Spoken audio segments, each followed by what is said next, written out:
ఆంధ్రజ్యోతి విలేకరిని దారుణంగా హత్య చేయడం బాధాకరమని సిద్ధవటం మండల డిప్యూటీ తహసీల్దార్ మాధవిలతకు పాత్రికేయులు వినతి పత్రం సమర్పించారు.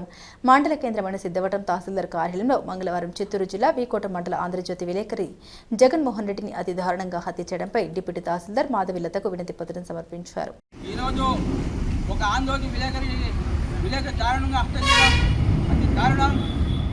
చిత్తూరు జిల్లా వీకోటలో పనిచేస్తున్న ఆంధ్రజ్యోతి విలేకరిని ఈరోజు కొంతమంది దుండగులు అతి కిరాతంగా హత్య చేయడం పట్ల మేము సిద్ధోట మండల పార్టీ పూర్తిగా ఖండిస్తున్నాం.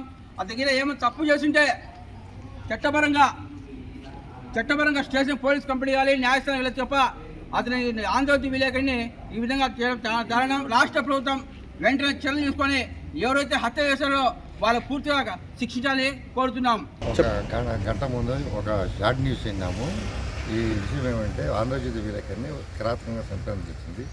విలేకరి పేరు జగన్మోహన్ రెడ్డి. ఏదైనా తప్పు జరిగింటే కన్నా చట్టపరంగా కానీ ఇంకోటి కానీ చేయాలి. కానీ ఇలా చేయడం చాలా హేమేమైన విషయము.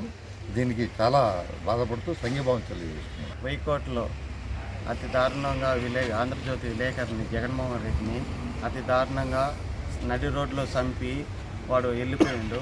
కానీ ఇటువంటి చర్య చేయడం వల్ల మన రాష్ట్ర ప్రభుత్వం వాడు చంపిన వాడిని వాటిపైన చర్యలు తీసుకొని విలేకరులకు భయం లేకుండా విలేకరులకు ఒక